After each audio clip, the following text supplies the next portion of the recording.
thanks for agreeing to do this. I guess I always ask at the end of every episode. I don't know if you've watched any of the episodes yet, but I always ask at the end of every episode who should be on next. And I believe it was Stunner, actually, who said he has done a lot of playing and a lot of writing and a lot of jamming with you, shredding over the years. And he said, I got to get you on here. So here we are. Cool. What do you think about that? Well, I mean, I think I met him when I was like 12 or 13. So we got a lot of experience. Yeah. Making noise together. So. And so which of the bands that he was in the past were you also a part of? Avalanche? Were you part of that one? Avalanche. I think Alliance was before Avalanche. I think that was about it, other than TNT, AC/DC Tribute. Okay. Damn, if I'm missing one, he's going to be pissed. TNT is no longer, right? Nope. That was Okay. a good 10-year run. Then we resurfaced for a couple seasons, if you will, and just couldn't get the lineup to align. That's a good way to put it. Soup, our drummer, was bored with it, wanted to retire, and there's no replacing him. He's just that good. So, I mean. And his nickname was Soup? Super Dave. So I just call him Soup. It's easier to call him Soup. I love it. He was a part of every metal band I've ever been in, with the exception of a band called Scrum. But he's just one of those dudes. He's a machine. He can play anything. He can learn anything. And having him walk away from TNT, it's like, man, it's just not going to be the same. Why do it? Why even do it? If it's not going to be Soup on the drums, what's the point? So that's what happened with that. But yeah, I mean, it's a little bit of the history with me and Stun. Cool. So were you not a part of the Iron Maiden tribute as well? Has that disbanded officially? I don't know. I think you walked from it, right? Yep, I stepped away from it, and I don't really know what their plans were. I mean, there was a couple people rumbling about maybe not doing it. They've been around forever. Yeah. From the dawn of time. I haven't seen any ads for replacement guitar player, but they have two other guitar players, like 2 Minutes to Midnight, who is a great Iron Maiden tribute band, getting it done with two guitars. So, I mean, I don't know if Brandon and Alan are going to try to keep it going with just two or what. I last I heard from those guys, I forgot to get paid for the last show. So that was my most recent communication with that group text. And, I don't know if they're going to keep doing it or not. So check on their Facebook page. What a fucking epic show that was. Yeah. What a night. That was crazy. I went, and my wife and I were there. My wife, before we saw 2 Minutes to Maiden, had never really even heard any Maiden songs, but we heard all of them that night, all the great ones. That was a fantastic show. What was really cool and what I didn't know was going to happen is I didn't know they were going to learn like 15 classics so we'd minimize repeating songs. Right. So we didn't, Maiden Minneapolis, I thought agreeing to do the dual Maiden show, we had like a select like 14 or 15 songs they've been doing for like centuries, it seems. So I thought that we were going to be sacrificing some of those so 2 Minutes could play some of those, and both bands were going to play like 45 minutes. So, and then the stars weren't aligning to even get ready to do any rehearsals leading up to that show. So I was I reached out to the guys like 2 weeks ahead of the show. If we're not going to rehearse, how about a set list? We're playing all of them. I'm like, what? So, I mean, that's a lot of guitar to get freshed up on when I'm still working on 42 songs with this new thing I'm in. And, there's a lot of Iron Maiden lead guitar work going on. And these dudes in 2 minutes don't mess around. They play great. So I knew they were going to be watching. I knew they were going to be judging because they're great. Aaron and, oh man, he's going to kill me. Sean. Yeah. They are great at what they do. So Yeah. I'm like, shit, I need to make sure. Can I say shit? As many times as you want. Perfect. Yeah. No kids. No kids watching this show. There might be, but yeah. So I'm like, man, I'm gonna be playing in front of two dudes that are playing this stuff note for note. I better have my act together. So when I found out we're gonna be playing everything, I'm like, wow. And then there was gonna be this big super jam. I'm like, well, there's no time to sort out who's gonna play what lead. I mean, we're gonna have 5 guitar players on stage. The Right. guy that normally plays the lead, just play it, duel it. So I busted my ass and rehearsed quite a bit just to make sure I wouldn't let those guys down. I think I played okay. They played perfectly. And it was really cool. I got to duel the solo for Run to the Hills with Aaron's right next to me. And I dueled the solo with Sean, but he was way on the other side of the stage. I couldn't hear him for Wasted Years, but I think I played pretty good. I'm assuming they played perfect because that's just what they do. And it was cool. The end was the most fun for me. It was a hell of a show across the board, man. Everybody was, we as musicians are always more critical of ourselves than anybody else is going to be, but you guys sounded phenomenal. Cool. So did the other band. I mean, obviously they sounded great. So, and yeah, when you guys kind of combined together and there was like, I don't know, 8 guitars on stage. It was a little ridiculous, but it was so much fun. Yeah, it was crazy, and it turned out, I thought both drummers played really well in the joint session. It was tight, and that's the biggest thing for me is just tight with all them guitar players, Yep. And there's a couple videos floating around of some of that, and it sounded pretty damn good. It did, yeah. So either the sound guy turned me down in the mix or we played it right. So, but no, I thought I played pretty, I hope I didn't disappoint those guys. They do it so good. 2 minutes is where it's at. They're the best Maiden tribute band in town right now, and that's, Maiden Minneapolis. I don't know if they're playing anymore, so I'm saying 2 minutes is the go-to. Yeah. So. They haven't, honestly, they haven't played, I don't think they've played a show after that either. So I don't know how, because I know Aaron and Casey quite well, and they're both pretty busy in like 7 other bands.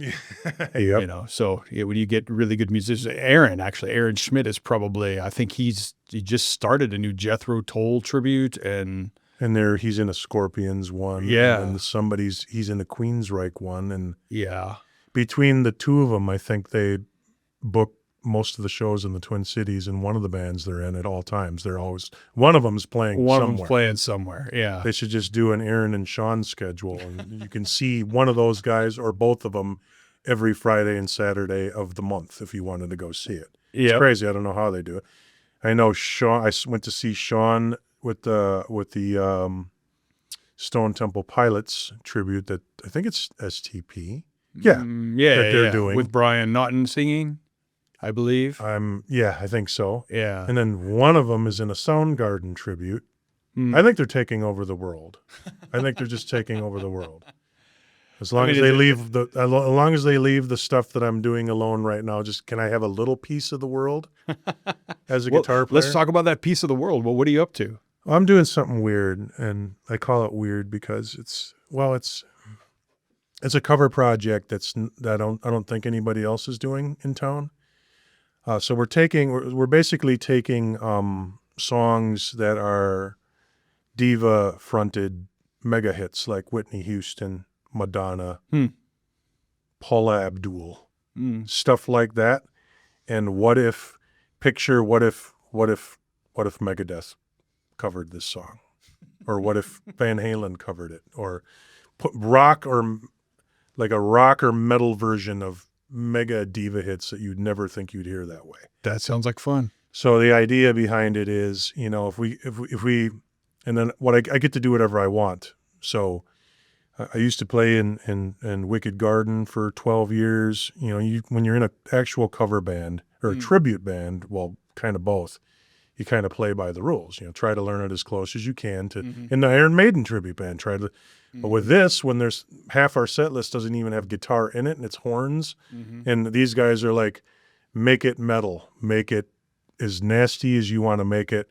I'm like, let's take this song and tune it down to C, and let's see if we could sound like Sepultura, but not making it so different to where the purists, like we have people that are fans of the actual music, dancing and singing along, and my metalhead buddies at some of these shows who would never go see a cover band play it like the way it's supposed to be played, coming just to see how I'm not just me, but the band itself is smashing it around.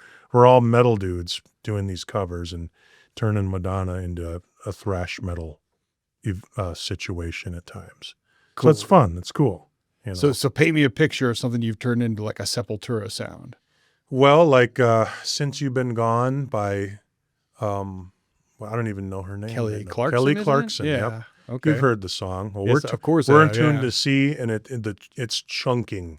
through the Nice. whole song. It sounds like, picture like a death metal chug to it. It's just crunching and smashing, and the more gain, the better. I've used more gain in this band than any band since my original band, Avalanche. Huh. So I get to be a metal dude again, but doing it I get the freedom to do what I want to these songs. I'm waiting for these guys to tell me to calm down, but it seems like the heavier I make it, the more they like it. So Yeah. it's an ideal situation. I get to kind of write a little bit That's cool. That's fun. and be in a cover band. Nobody's doing anything like that. So Yeah, that's a lot of fun.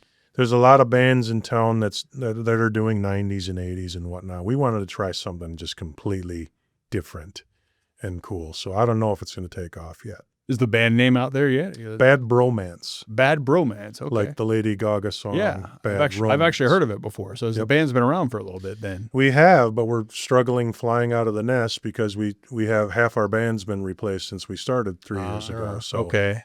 the original bass player, singer, they've moved on. So it's a learning. Once you learn 40 songs and someone moves on, then we have to get the next person up to speed. Yeah, sure. And we're trying to. So you do it with a female singer, or is it a male singer? It's all male. That's all male? Bad Bros, man.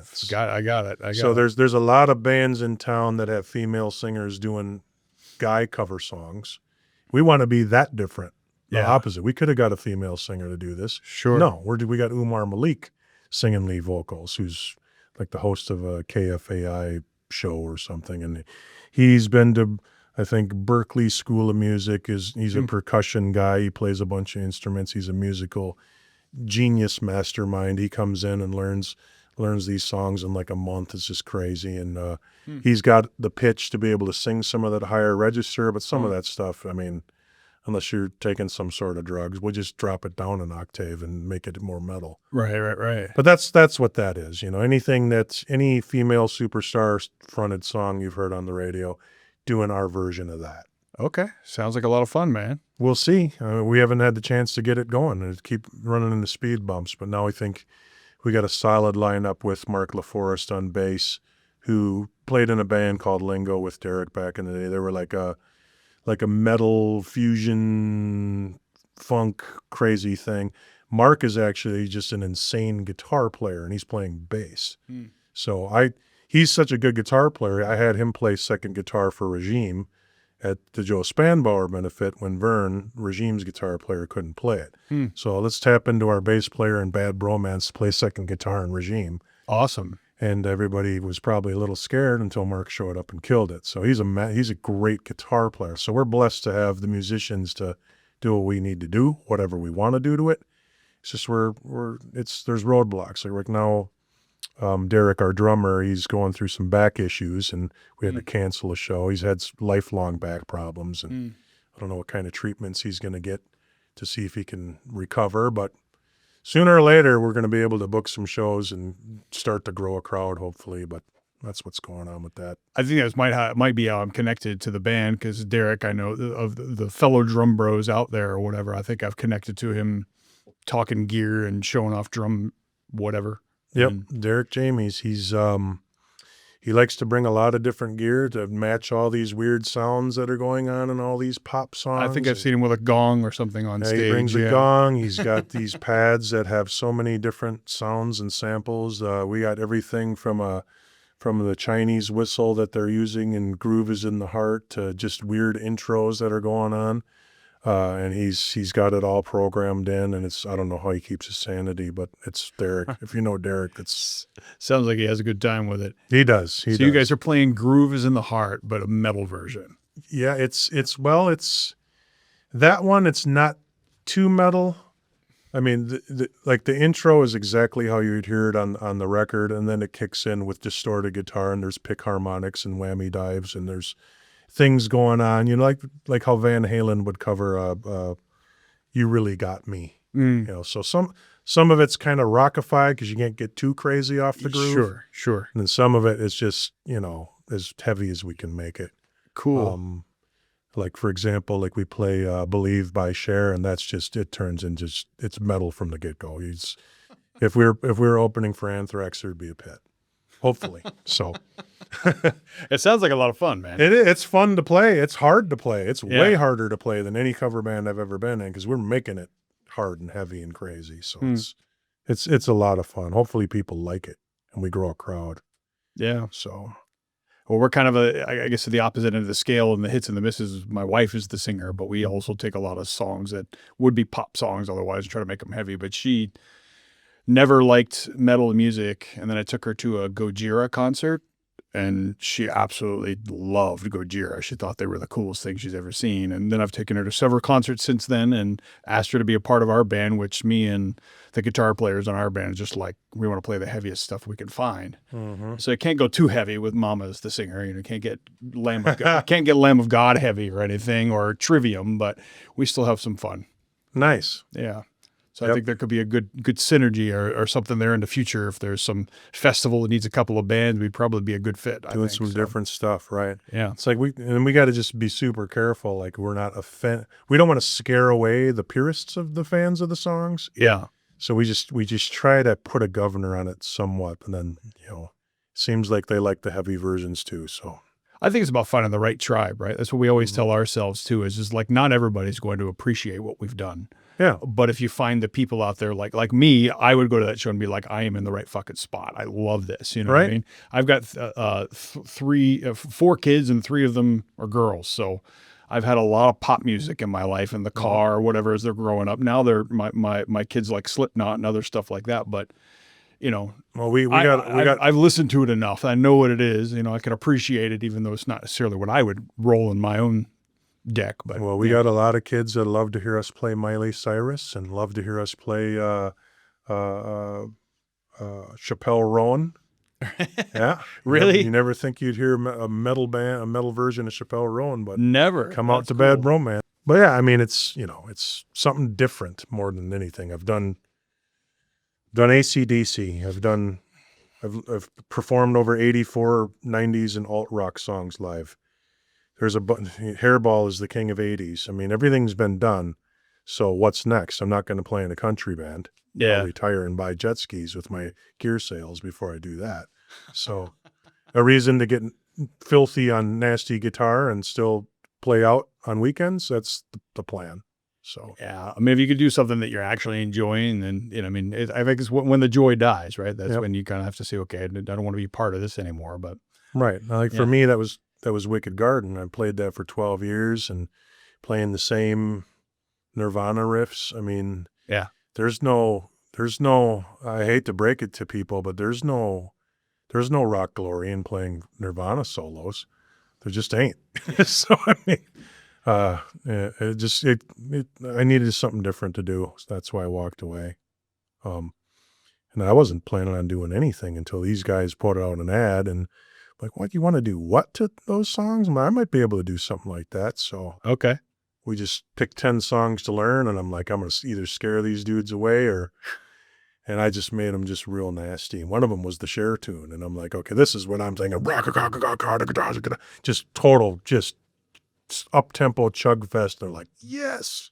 So this is what they get, I guess. So I am truly and sincerely excited to hear some of this stuff you got going on, man. I think That we sounds got like a lot of fun. Excelsior Brewing. I don't even know the date next month if Derek is somehow able to get well enough to play, but at some point we'll be out there. So Cool. I think we'll have fun with that. That sounds great. we shall see. All right, so take me back to little Wally. Why and when and how did you say, I need to pick up a guitar and start doing some shit? Like, what inspired you down that path? I don't know. Shit. Like when I was maybe in first grade, my brother's playing Led Zeppelin, Black Sabbath. That's what they listened to. Led Zeppelin, Black Sabbath, maybe a little Leonard Skinner in there.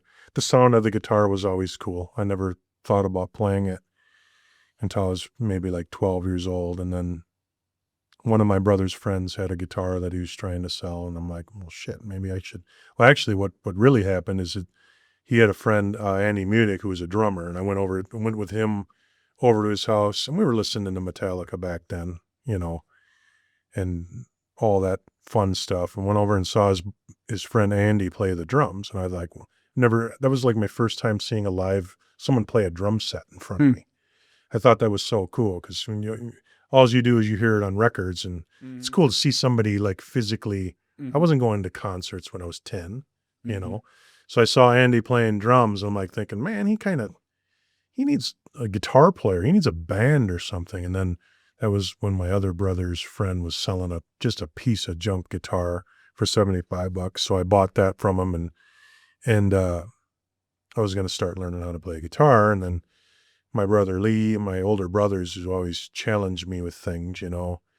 He's like, yeah, you bought a guitar, but you'll never be able to play Led Zeppelin. And I'm like, all right, we'll see about that. So I played a whole lot of Love for him in about 3 or 4 months, just the riffs, not the solo, but proved to him I was able to learn. Don't tell me I can't do it, you know. So it started with that on this piece of junk guitar that didn't stay in tune with the shit. And obviously you start learning how to play some things, and next thing you know, I'm like maybe 14 or 15, and now I'm getting into Metallica. I have a little better guitar that'll stay in tune, an amp that doesn't sound like garbage. Start learning how to play Metallica. And I think when we're 15, 16 years old, we were playing like kegger parties in basements. I was like singing lead vocals, and Wayne, our other guitar player, was singing and playing the best that we could. And we're playing like Megadeth Wake Up Dead in someone's basement, like back in the, late 80s, and playing cover tunes. And then we had some original music. The band back then was Demonic Conception. Oddly named by our drummer's dad. Came up with this name. We're having trouble coming up with a band name. And he's like, how about Demonic Conception? Somebody drew a artwork of some devil baby. We put it on our banner. It's just as evil as it could get, because it was Slayer back then. We were doing Slayer covers. We were doing songs by Destruction, just some of that old Megadeth, Metallica, and then mixing in our original stuff that was equally insane. It was fun. It sounds like fun. Having the cops called on us and having to stop playing pissed off. Then we only had to play 45 minutes before the cops showed up. But yeah, it was cool. And then after that, it turned into writing more and less covers, and then getting better at guitar. And I took some lessons from Todd Solmonson, guitar player on the Regime, Dead Serious record, and didn't take many because it was expensive and I had to get a ride there for my brother. But I took enough lessons from him to really start putting in 6 to 8 hour a day guitar sessions, and buying Guitar Player magazines, and all the columnists in there putting lick of the week or the month in there, practice scale routines and arpeggios and stuff like that, and learning from magazines. And then finally YouTube came around, and video lessons. You could order the Paul Gilbert's Intense Rock 2 on DVD. You could start getting stuff like that where you can just play the lick over and over, sitting.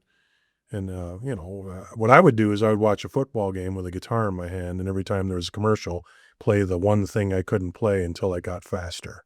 And everybody thinks that I'm crazy for telling them that, but repetitive motion, just if you can sit down watching TV, you can have a guitar in your hand working on a 3-note lick over and over and over again.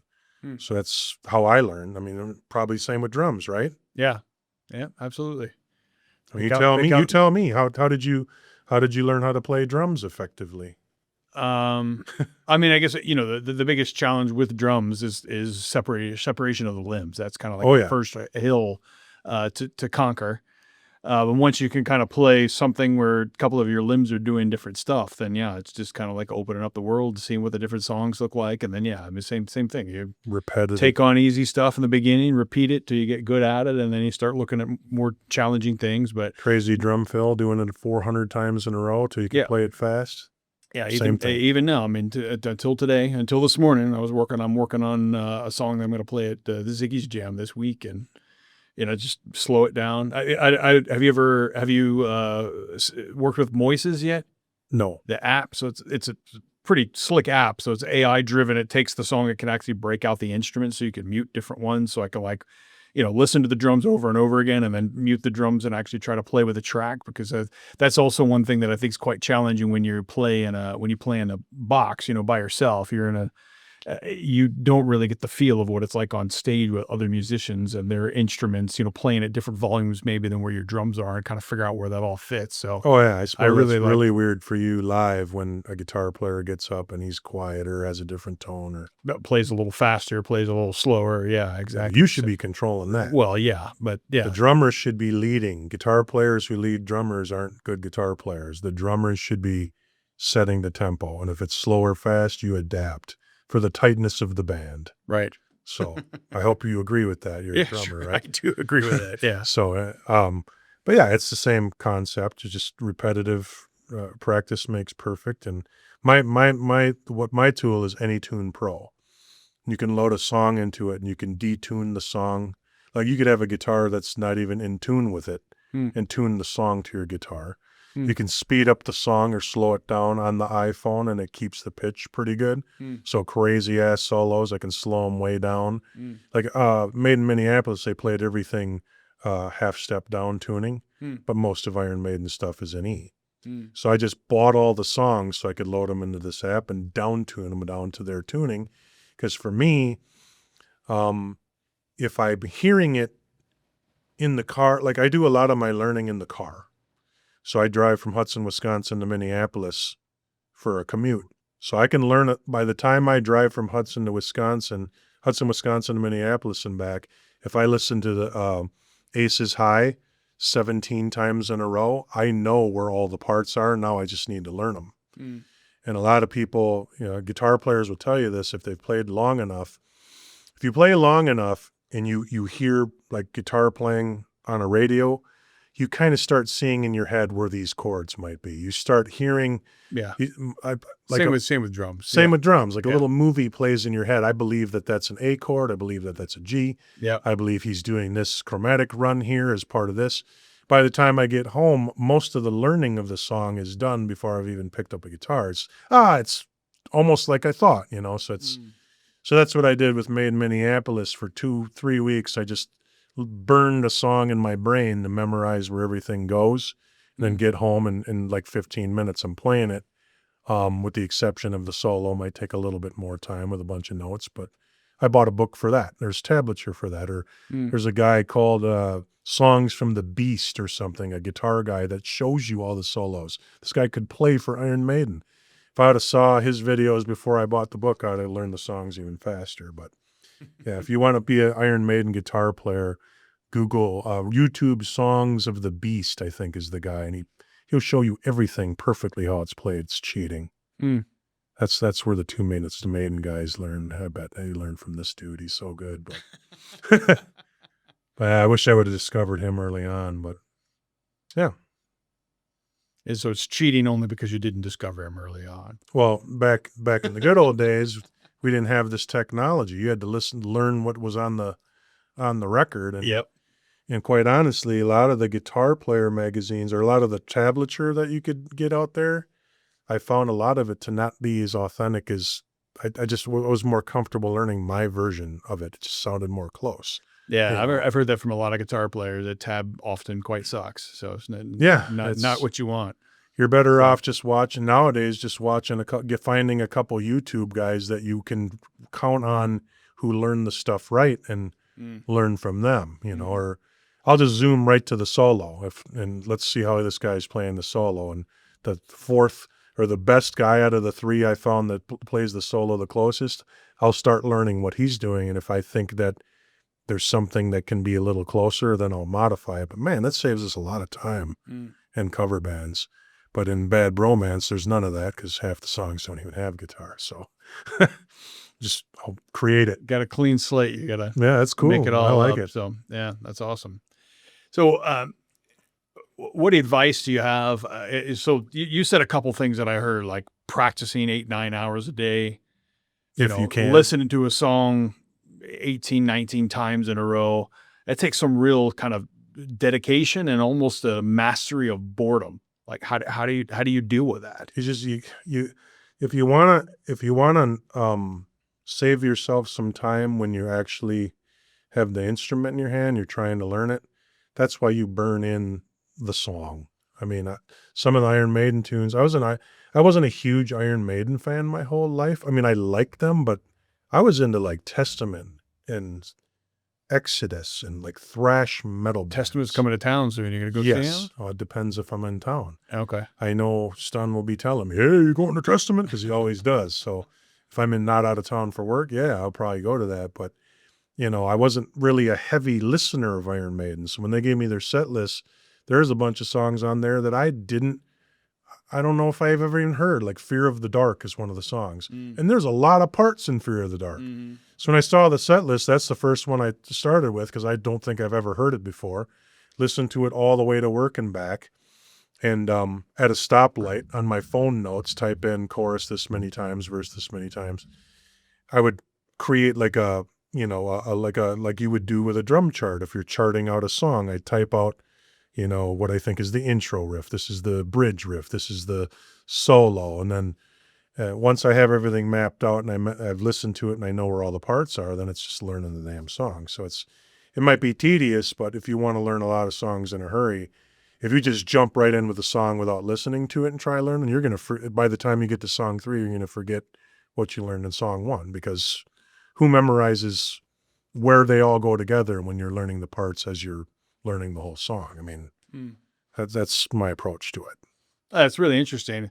There's one of my guitar players shared with me his approach, very similar to yours, except almost exactly the opposite. He actually focuses in on the difficult parts first before learning the composition, which I thought was kind of weird because I'm always, I guess, more similar to you where I want to kind of understand the whole structure first and then zone in on the little pieces. So I've actually tried doing his approach and actually just focusing on the harder bits.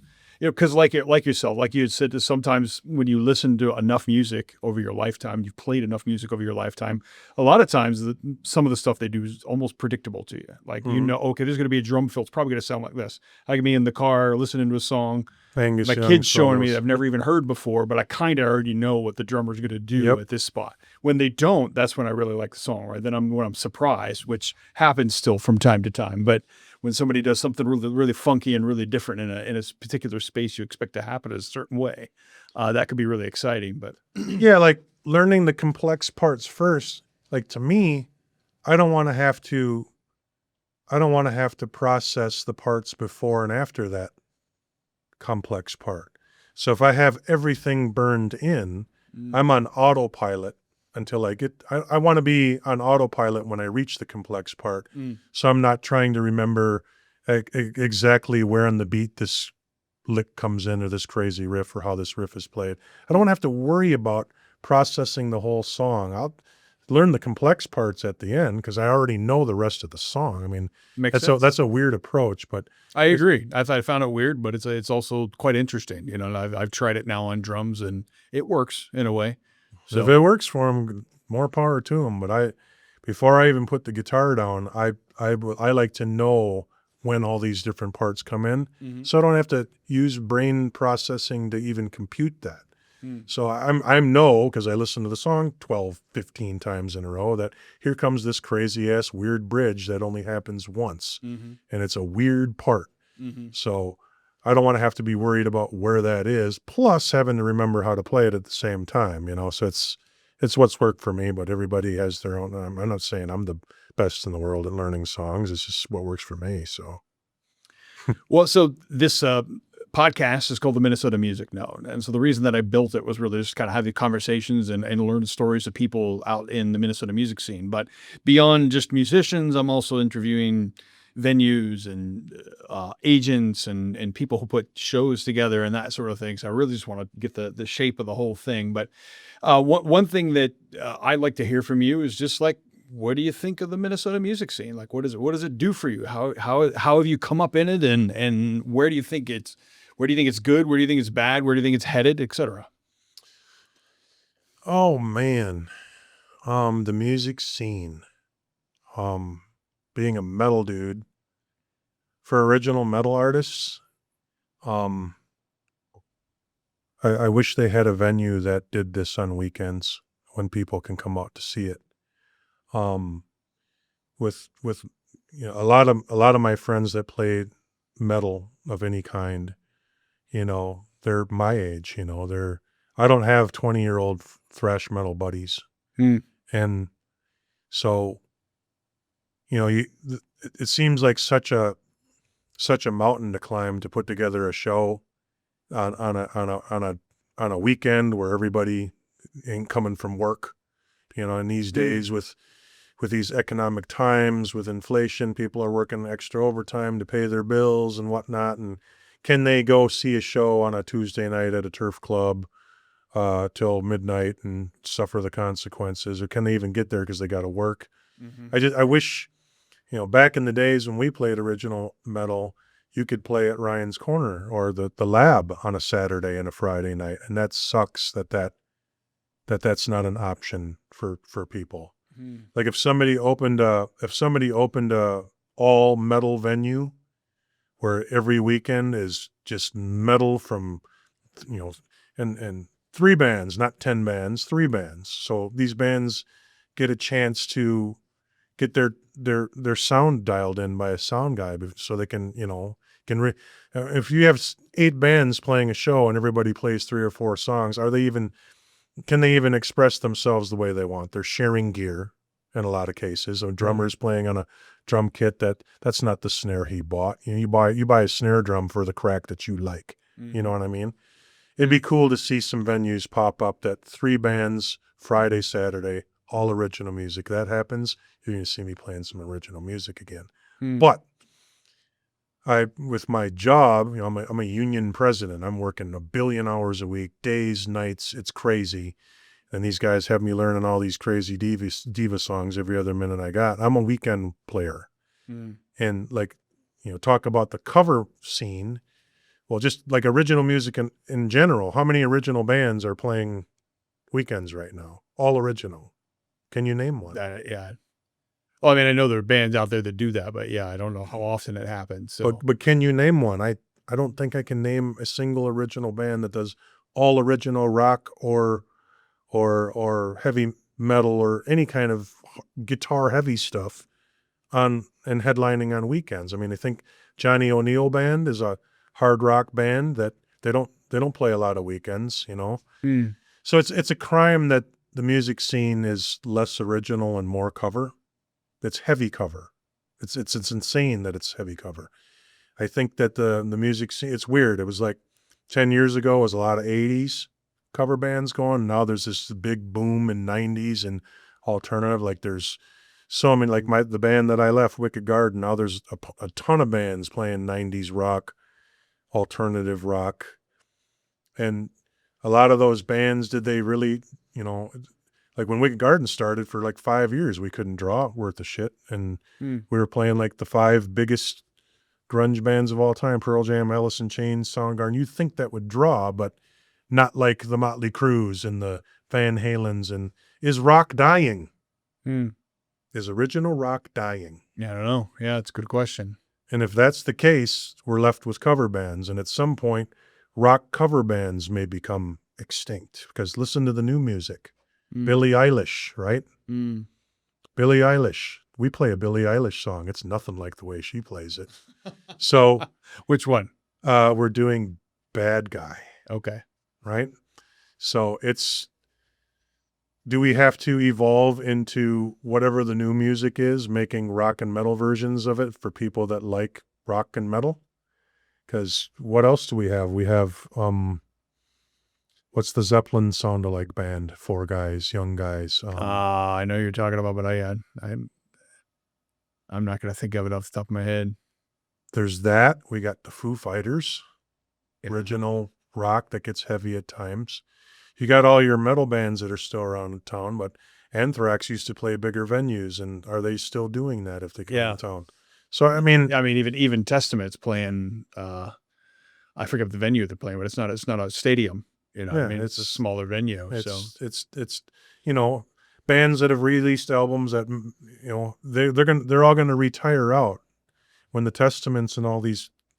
And of course, we get some young guys in here and they'll say, well, what about After the Burial and all these younger bands? It's like, for me, like metal, they're all so good they're crazy good. And then like where's the limit on what has been done already? I mean, you listen to Meshuggah. Are you familiar with Meshuggah? Yep. A lot of people call it math metal. To me, it's insane. I mean, it's at the limits of guitar and rhythm guitar craziness. What hasn't been done? Yeah. We've tuned way down. We've tuned up. We've had crazy dual guitar solo bands like King Diamond. We've had what hasn't been done. I mean, I guess my state of the music scene here is will rock covers wear out, and is 20 years from now going to be all techno DJ stuff. My personal opinion, I feel like I'm riding like the last wave of rock guitar playing in the next 10, 15 years. You're not going to see it at these bars unless people do something different to make these people that are listening to not rock songs come see your band. How are you going to do that? You know what I mean? So people that are fans of 80s covers, they're getting too old to be coming out to see a band till midnight, 1 o'clock. Yep. Some of these venues, maybe they need to start doing 7 to 10 shows for the old people. There are some actually that are. I think Route 47 only does like 11 p.m. now, which isn't that crazy? I was surprised, but post-COVID, I mean, people's habits have changed overall, and then like you said, it's an aging population. I mean, I'm like you. I still want to go out and see a live band on the weekend, but at the same time, I wouldn't mind being home by 11 o'clock or 11:30. Right. I don't want to even plain venues, when you drive 2 hours. And I mean, you mentioned COVID. Remember when the bars were shutting down at midnight? We loved that. Yeah. Why can't they stay this way? And now they're back to the thing is wanting you out till 1. They're done when 10 o'clock, 11 o'clock. And when you're there that last hour, 12 to 1, who the hell's left? Nobody's in the crowd anymore. It's just a band playing for the bartenders. And well, if you want people left, then you have to appeal to the youngsters. And the youngsters don't listen to Iron Maiden and Van Halen. Yeah. And they're like, what the hell is that? They want to hear Chappell Roan, and Band Bromance can give them that at 1 a.m. if they want to hang around.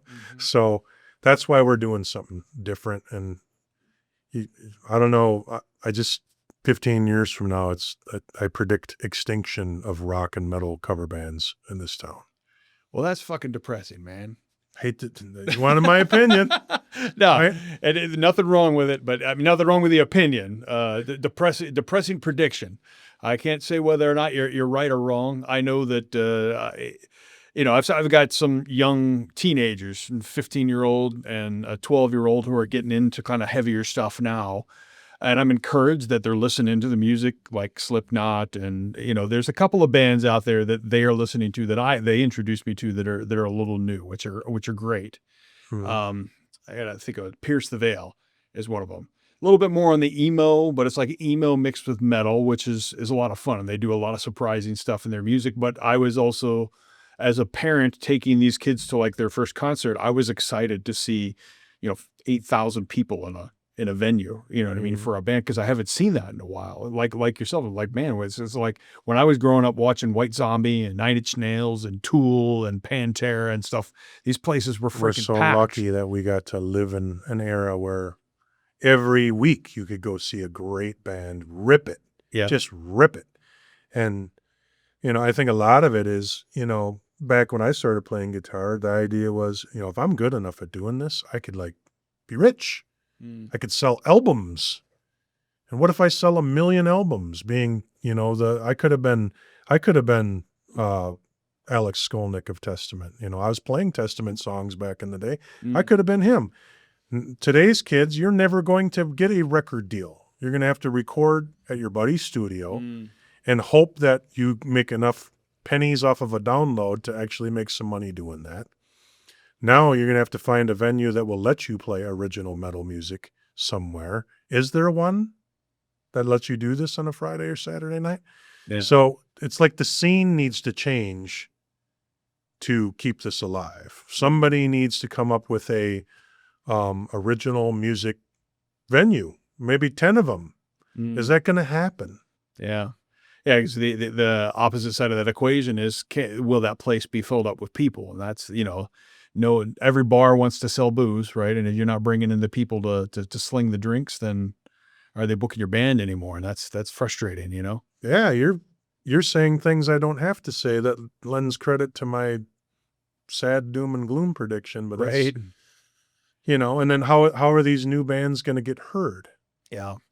by the masses to draw a crowd? And it's funny because the model has almost flipped, right? It used to be that a band gets out there, hides in the basement, writes some really great music, goes out and plays in front of, 15 people, and that grows into 50 people, and that grows You get a into record deal, 500 and then they're played people. on the radio. And then an agent finds you and signs a deal, and now you're playing at you're distributing it on a much wider scale. But now it's almost like You got to do it kid on your own. kid on YouTube has to create their own stuff first and actually create the audience before any record deal or anything else or money would even pay attention to them.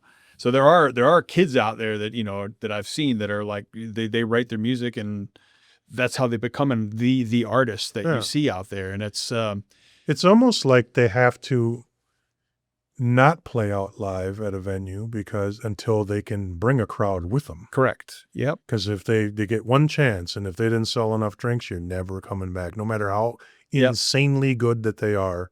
We might be onto something. We might be coaching some young musicians here that we've got the new strategy, and that really is that you need to use social media, and you need to create something that's wild enough for people to watch on social media that they would actually then leave their house to go watch you in a live venue.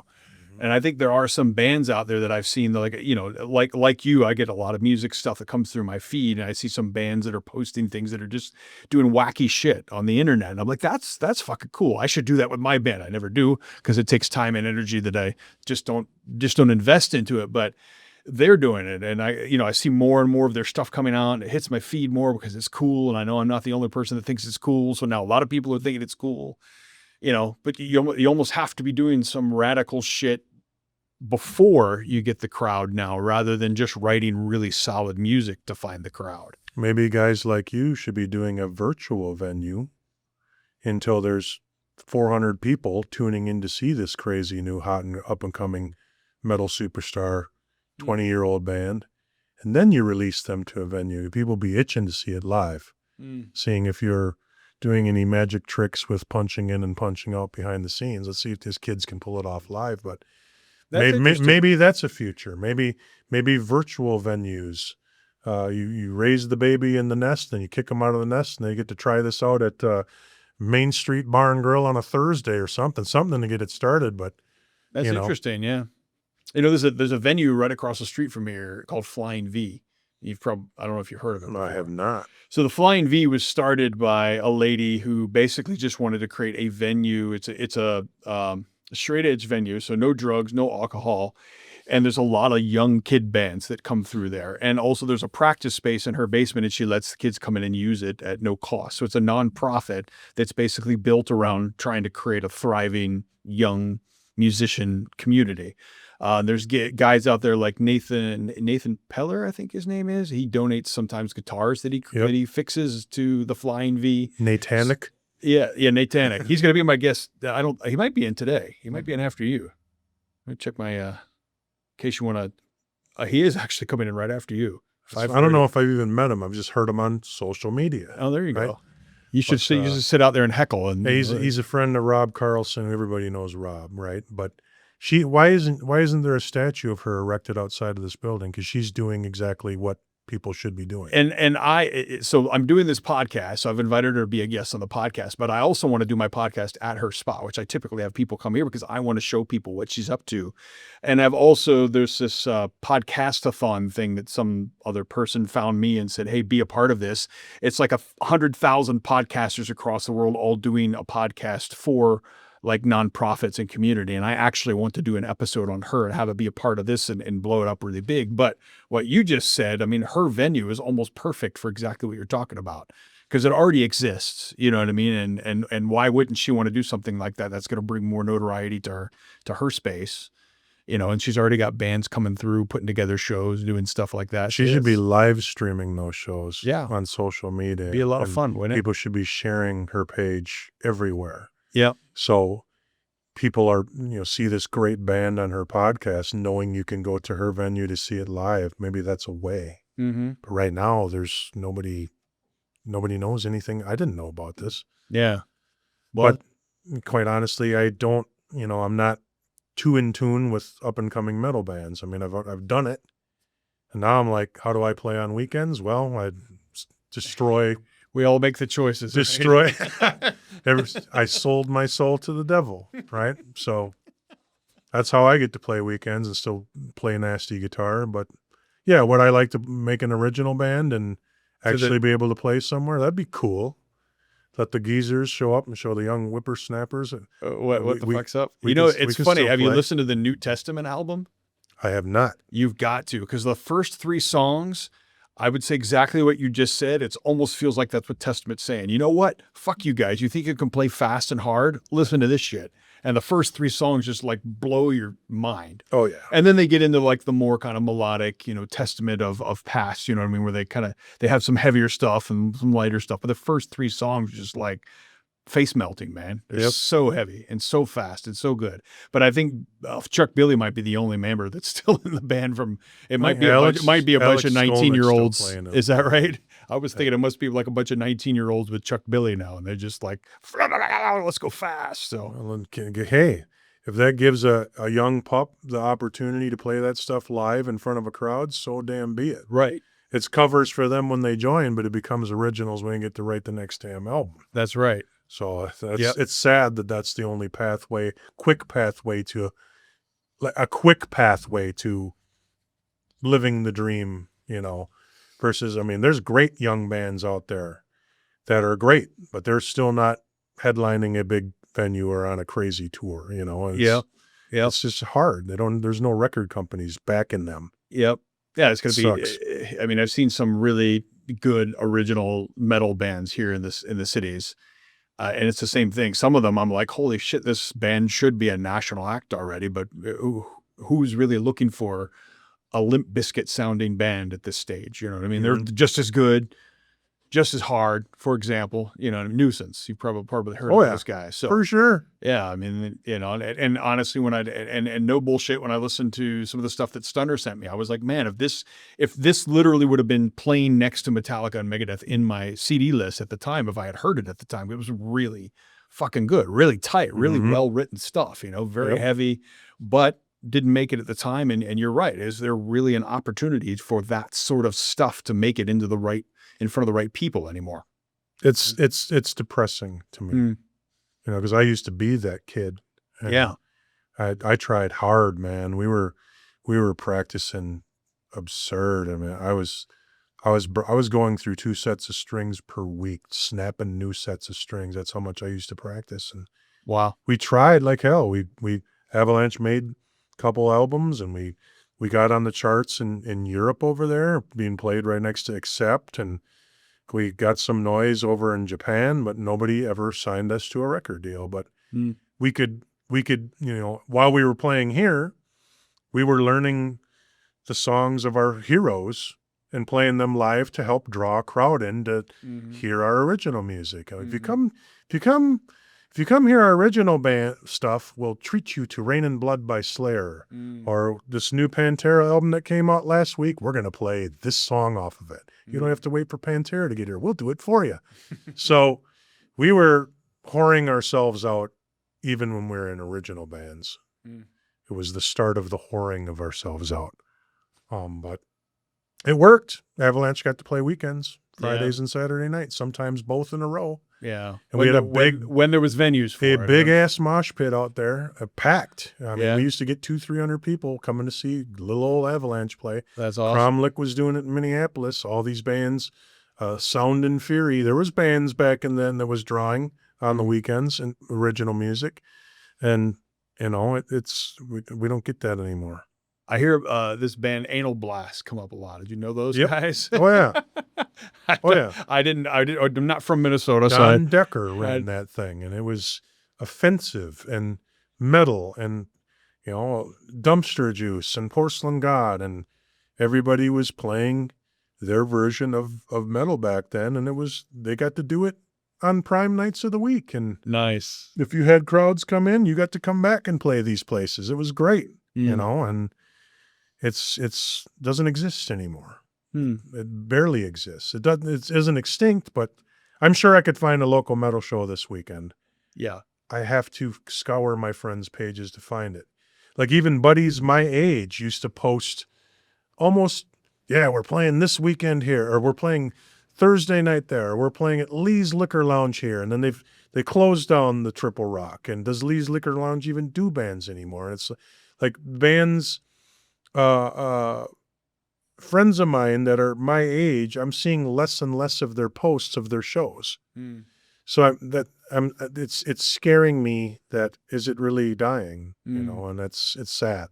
It's really sad to see. What's the next 20 years from now? What's rock look like? Yeah. When the Foo Fighters have retired and everybody has retired, we lose 5 bands, we gain 1. It's true. Yeah. I mean, who's out there really writing good music that people want to listen to? There's going to be robots doing it. And then what are we doing? Right now, AI, you can tell AI to make you a metal song. That's right. We would just have AI write all of our music, and then you become AI's house band. Yeah. It's sad. You don't even know what's original. You don't even know if they're actually playing these notes that you're hearing. Yep. Did Pro Tools 2026 just write the song? You can just the original solo sounds like you threw your guitar down the basement stairs and then just have it make it cool. Make it sound like Alex Skolnick. Is there an Alex Skolnick button you can press? Do we even need to practice anymore? So depressing. You throw all of this away. No, man. Honestly, this is what it's all about, right? It is. It's you're right. It's fucking depressing, but it is also real. It's what's actually happening out there right now. I got to keep an eye on the time. Okay, Nathan's coming in at 5:30, so I do want to wrap it up anyways, sure. But this has been a great chat, man. I appreciate you coming in and spending some time with me. So I always wrap this up with the same question. Who should be next? Who should be next on my show?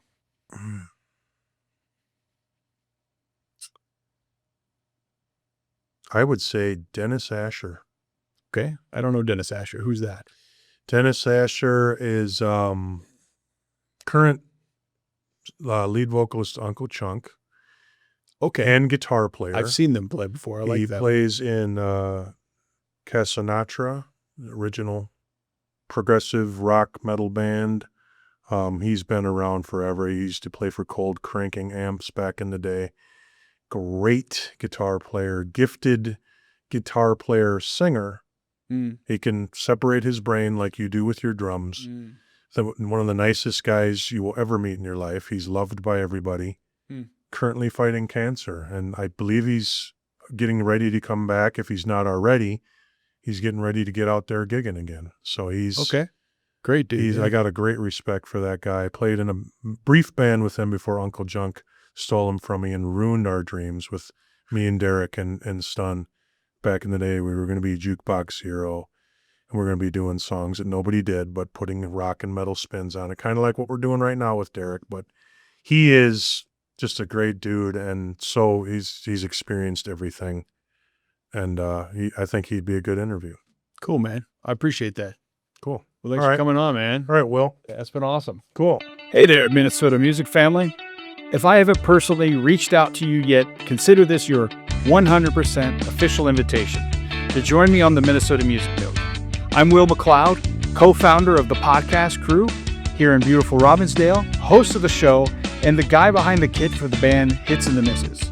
I started this podcast because I want to get to know the people who make our scene tick. Whether you're fronting a band, spinning hip-hop, running sound, booking shows, running shows, or teaching the next generation of talent, your story belongs here.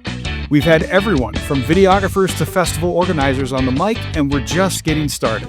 It doesn't matter if you're playing arenas or just making magic in your basement. If you're part of the Minnesota music community, I want to chat. Slide into my DMs or hit the email below, and let's hang out and talk shop.